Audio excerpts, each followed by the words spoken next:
Halo pemirsa, apa kabar Anda hari ini? Senang sekali saya Elvolia kembali menjumpai Anda dalam berita Kaltim hari ini. Sejumlah berita penting telah kami siapkan untuk Anda dan berikut di antaranya.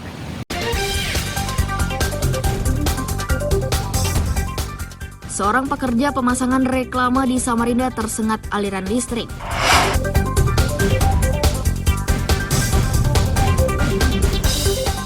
Komplotan pencuri swalayan diringkus polisi Berau. Pelaku diringkus bersama barang bukti.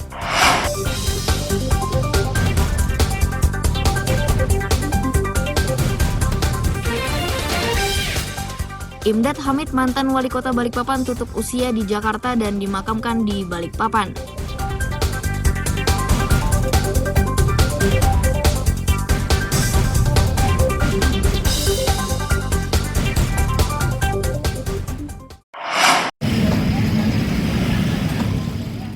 Sejumlah relawan bersama PMI di Samarinda Rabu siang berusaha mengevakuasi seorang pekerja pemasangan reklame yang tersengat listrik di Jalan Ahmad Yani, Sungai Pinang.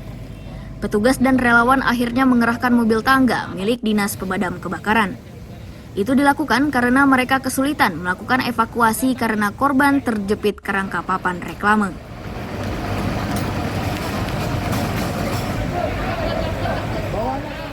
Wakapolsekta Sungai Pinang AKPI Ketut Witana menyatakan peristiwa terjadi saat korban bernama Arnold Juan Aditya bersama dua pekerja hendak mengganti poster di papan reklame tersebut. Tanpa diduga, besi yang dipegang korban beraliran listrik tegangan tinggi.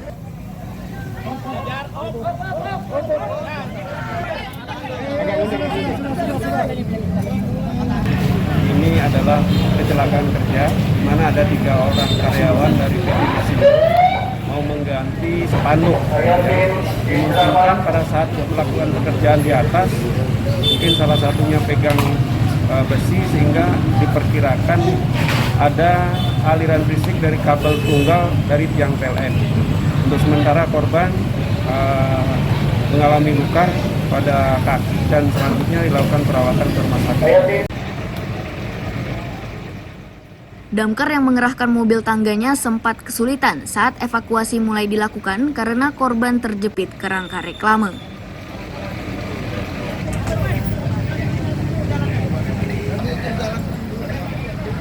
Yang unit tangga sama unit rescue. Kesulitan di lapangan saat mengevakuasi korban gimana, Bang? Kesulitannya ini mengeluarkan dari lubang baleho itu, dan korban sendiri badannya besar Ya.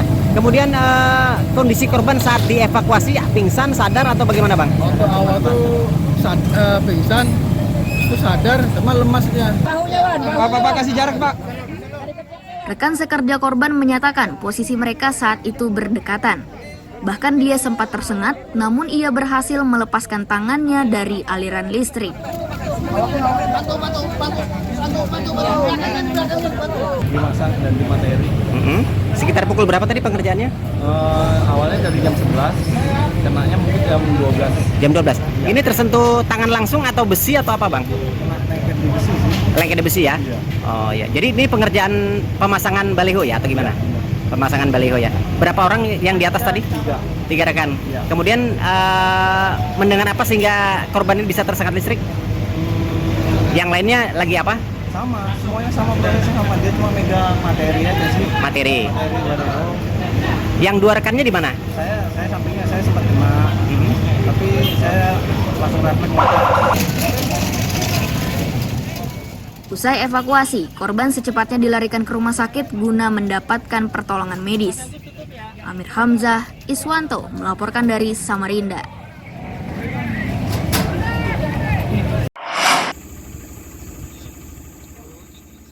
Puluhan warga desa Sumbersari, Lokulu, Kutai, Kartanegara Rabu siang berdemonstrasi di areal tambang. Itu dilakukan karena petani menolak penambangan.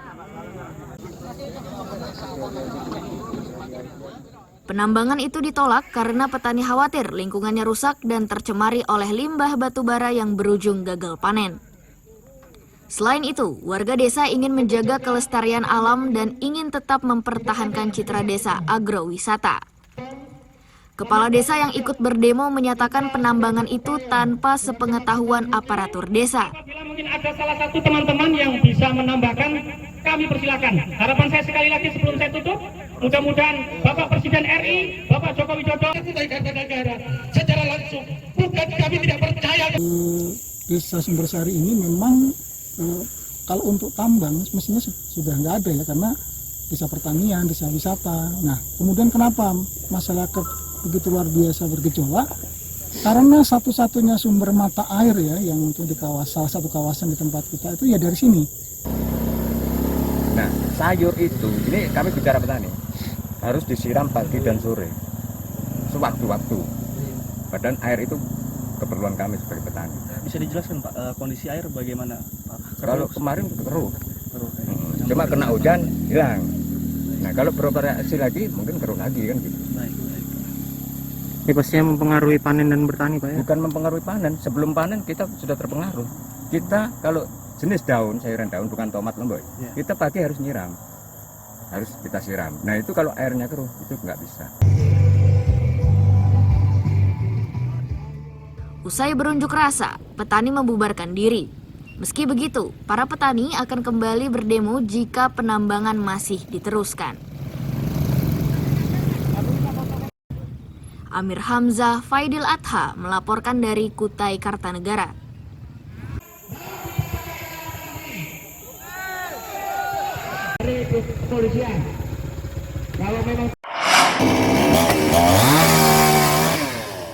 Menggunakan gergaji mesin, Satpol PP membongkar lantai yang dipasang di atas parit Jalan Niaga Timur. Papan-papan yang sudah dipaku ke balok kayu itu terpaksa dibongkar karena dipasang di tempat terlarang. Camat Samarinda Kota Anis Siswantini menegaskan penertiban seperti itu sudah beberapa kali dilakukan. Meski begitu, ia tidak akan pernah bosan melakukan penertiban. Anis Siswantini menyatakan dampak pemasangan papan di atas parit itu menyebabkan aliran air tidak lancar karena terhalang oleh berbagai jenis benda yang menyangkut di bawah papan tersebut.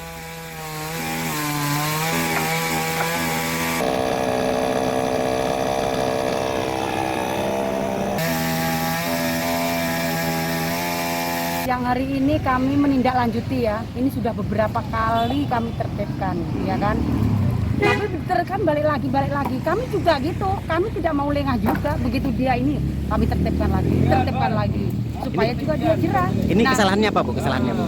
Ini dia berjualan kelapanya di atas persis drainase, dan ini lihat sekali pada saat dibuka, kotorannya ini tidak bisa diambil, bagaimana mau bekerja bakti, mengangkat sedimentasi, mengangkat semen, mengangkat sampah-sampahnya. Kalau ditutupi dengan kayu-kayu yang permanen seperti ini, ya kami bongkar.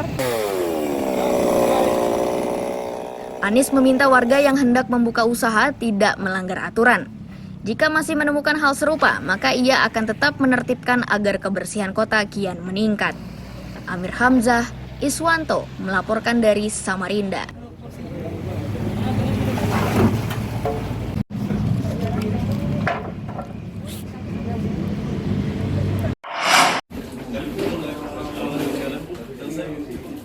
Tersangka pencurian toko ponsel di Tanjung Redep bernama Surya dan Ferdi ini hanya bisa pasrah saat digelandang polisi. Mereka ditangkap di kamar sebuah hotel dengan barang bukti 17 telepon seluler dan puluhan paket narkoba jenis sabu-sabu.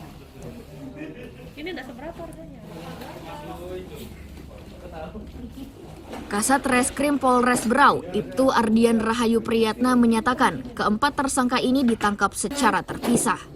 Polisi tidak menghadirkan dua tersangka karena masih di bawah umur.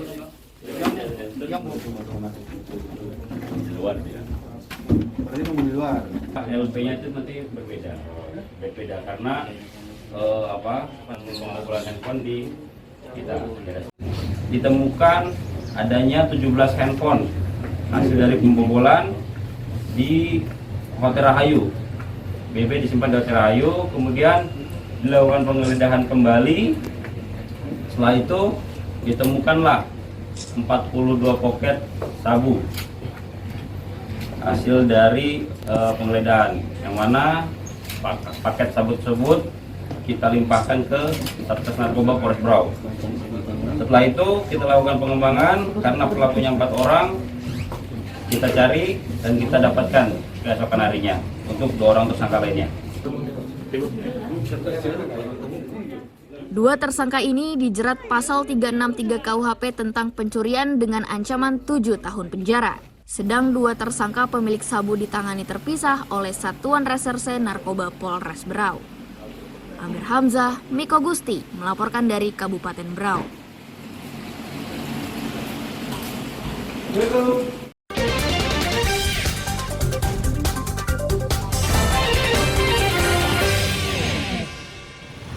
Kembali masih bersama saya Ulfolia, pemirsa, kembali kami sampaikan 3 berita utama Kaltim hari ini.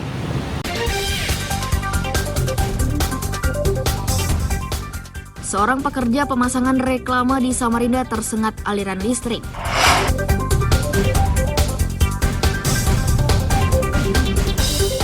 Komplotan pencuri swalayan diringkus polisi Berau. Pelaku diringkus bersama barang bukti.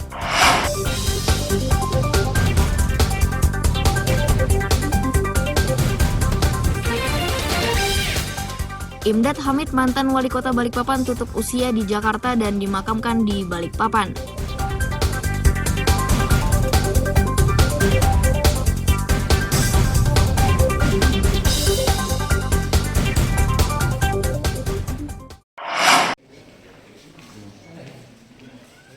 AR dan EP, tersangka pengedar narkoba ini Rabu siang dikeluarkan dari dalam tahanan BNNP Kaltim di Samarinda. Keduanya digiring untuk menyaksikan pemusnahan 4 kg sabu-sabu yang disita dari tangan mereka. Pemusnahan dengan cara dilarutkan ke dalam air itu disaksikan juga oleh Kapolresta, Kodim 0901 dan Jaksa Penuntut Umum.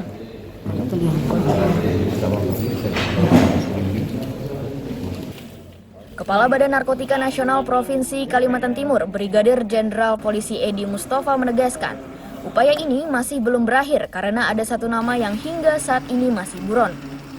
BNNP Kaltim juga akan terus mengembangkan penyidikan untuk membongkar jaringan pengedar narkoba di Kaltim.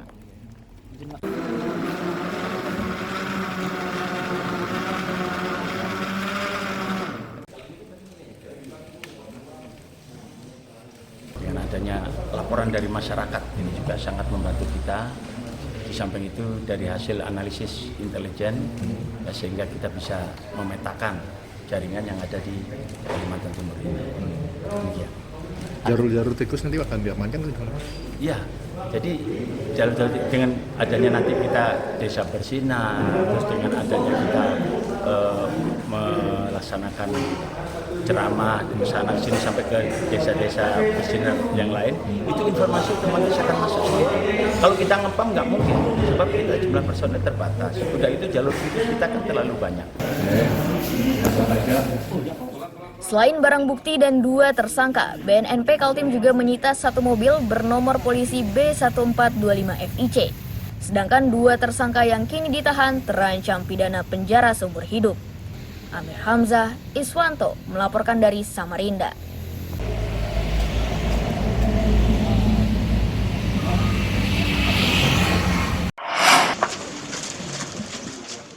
Lima tersangka pengedar narkoba di wilayah Kutai Timur ditangkap Satres Narkoba. Dari 5 tersangka ini, terdapat seorang wanita bernama Ica, sedangkan 4 tersangka lainnya bernama Saparudin, Arman, Somba, dan Joko. Mereka ditangkap bersama barang bukti narkoba jenis sabu-sabu 475,66 gram dan 1 mobil sewaan bernomor polisi KT1067DT.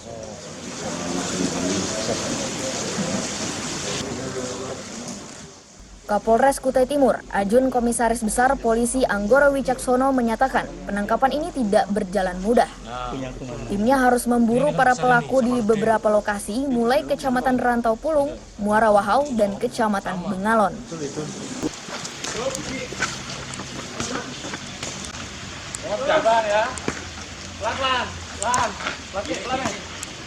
Oke, masuk. Ada 5 tersangka yang kita lakukan penangkapan. Total keseluruhan barang bukti yang kita amankan sebanyak 475,66 gram sabu. Jadi dari yang kita lakukan penyitaan dari 5 tersangka ini, yang mana proses kronologis singkat adanya informasi dari masyarakat terkait adanya penyalahgunaan peredaran narkotika di wilayah Kutai Timur. Kita lakukan penangkapan awal 2 tersangka, kita lakukan penangkapan awal yaitu di Jalan Polres Rantopulu. Kemudian kita lakukan pengembangan ke wilayah Wahau, Bengalon dan Bengkal. Jadi hasil dari penyelidikan didapatkan barang bukti seperti yang kita sampaikan tadi, termasuk kendaraan R4, R2, handphone, dan lain sebagainya. Ica, tersangka pertama yang ditangkap polisi itu hanya ikut-ikutan teman prianya. Meski begitu, ia tetap harus menghadapi ancaman 20 tahun penjara bersama 4 tersangka lainnya. Amir Hamzah, Adi Sagaria melaporkan dari Kutai Timur. 6 tahun berkurang 3 hari, ditangkap lagi.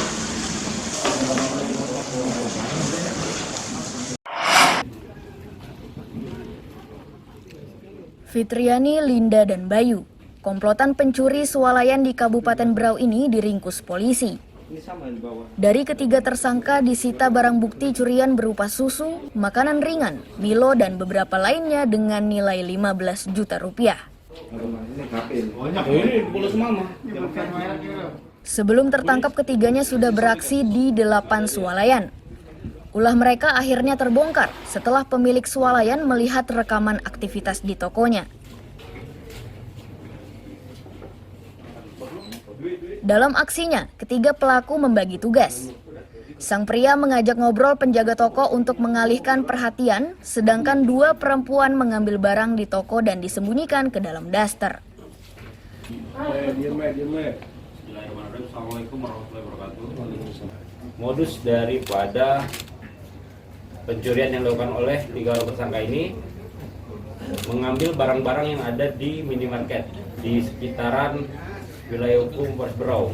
Ada 8 TKP yang sudah dilakukan pembobolan setelah hasil dari pengembangan. Barang-barang yang diambil itu berupa sembako yang nantinya akan dibawa ke Balikpapan dan dijual di Balikpapan. Jadi kita amankan, barang-barangnya bisa dilihat oleh rekan-rekan. Ini adalah barang-barang bukti yang diamankan dari 8 TKP dengan kerugian totalnya diperkirakan sekitar 15 juta. Untuk pencurian, motifnya dan modus yang dilakukan, mereka menggunakan daster. Baju daster itu kan besar, jadi mereka dimasukkan ke dalam daster.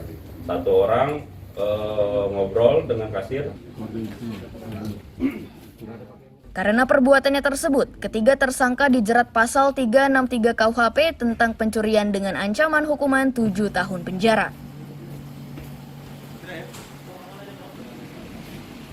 Amir Hamzah, Miko Gusti melaporkan dari Kabupaten Berau.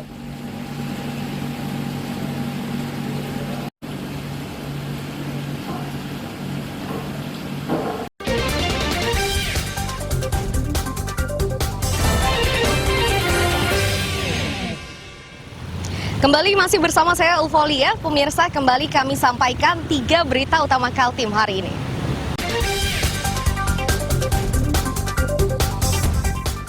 Seorang pekerja pemasangan reklame di Samarinda tersengat aliran listrik.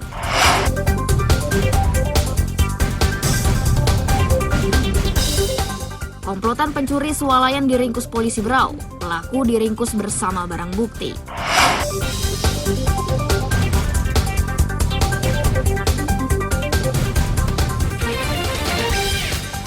Imdat Hamid, mantan wali kota Balikpapan, tutup usia di Jakarta dan dimakamkan di Balikpapan.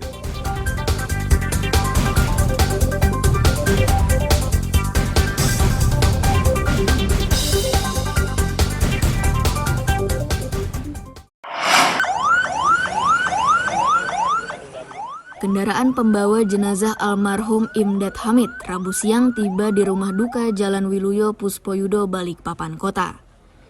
Mantan wali kota Balikpapan tahun 2001 hingga 2011 itu meninggal di Jakarta Rabu dini hari. Saat jenazah tiba, sudah banyak pelayat berdatangan. Pelayat ini mulai warga sekitar, kerabat, kalangan pegawai pemerintah hingga wakil gubernur Kaltim. Dimitri Reza, anak almarhum, menjelaskan bahwa mendiang meninggal dalam kondisi tidur. Sebelumnya mendiang terlihat cukup sehat dan satu-satunya penyakit yang diketahui keluarga adalah Parkinson.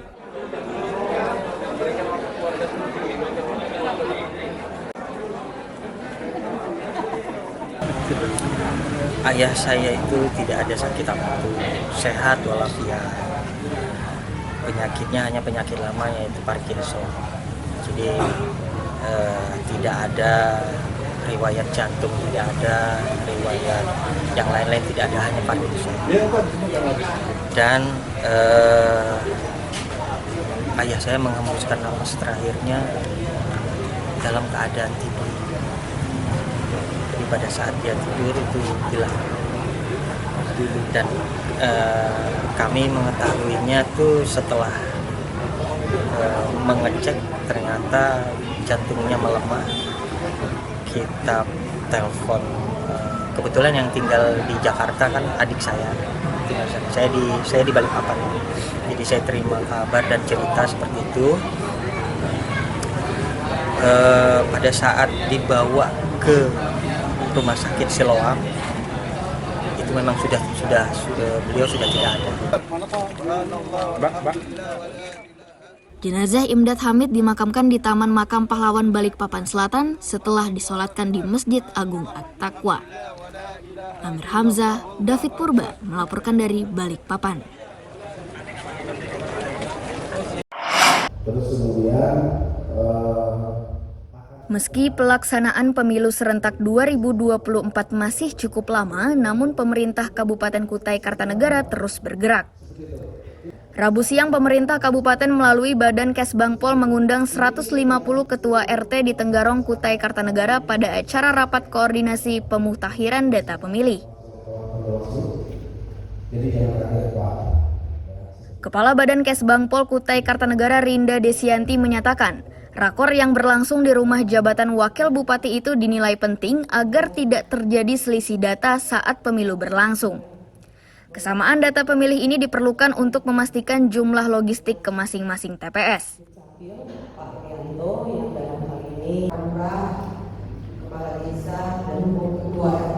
Peran RT kan penting ini untuk memastikan bahwa misalnya orang itu memang berKTP di wilayah itu seperti itu dan segala macam. Nah, proses inilah yang coba kita dorong itu kan melalui rakor ini. Melalui rakor ini nanti ada penyamaan visi gitu kan, penyamaan pemahaman berkaitan dengan tahapan penyelenggaraan yang sedang dilaksanakan oleh KPU dan Bawaslu seperti itu. Bahwa DPT itu menjadi sesuatu yang penting karena dia menjadi basis perencanaan untuk logistik seperti itu. Jadi semakin bagus data pemilih yang dihasilkan, maka semakin baik juga perencanaan di bidang logistik. Terhadap data pemilih dari rakor tersebut, para ketua RT mengetahui tentang pentingnya kecocokan data pemilih saat pemungutan suara.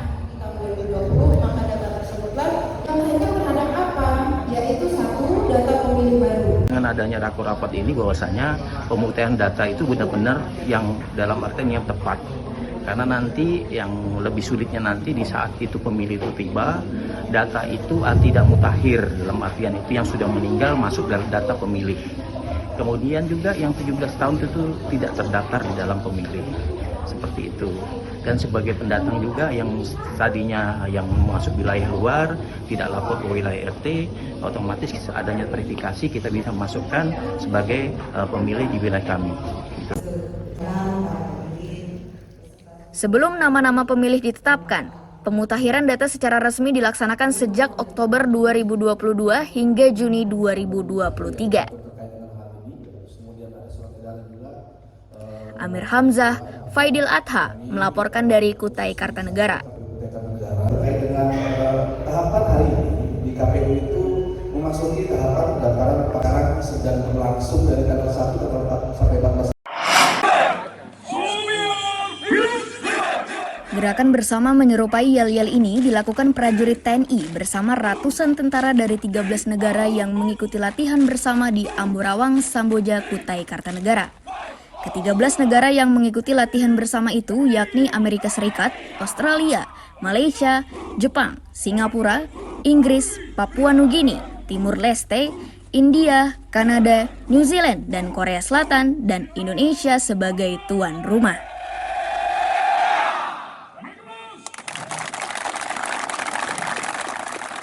Kepala Staf Kodim 6 Mula Warman, Brigjen TNI Ibnu Bintang Setiawan menyatakan latihan bersama Super Garuda Shield 2022 ini berlangsung hingga 14 Agustus 2022.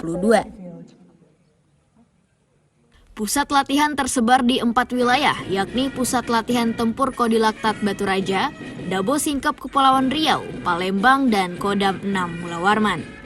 Fokus latihan bersama tersebut yakni operasi serangan dan latbak senban atau latihan menembak senjata gabungan.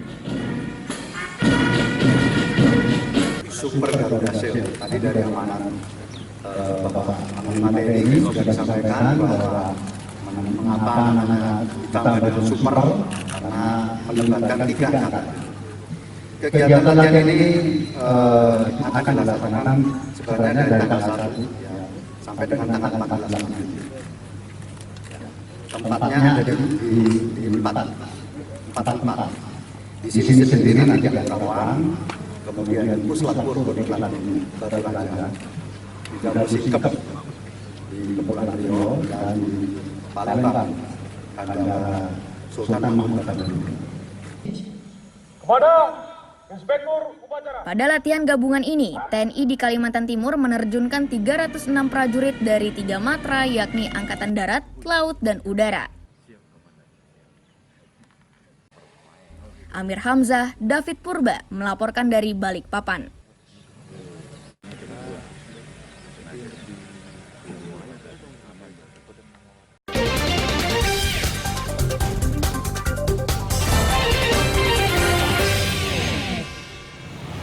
Pemirsa, berita tadi sekaligus menutup perjumpaan kita kali ini.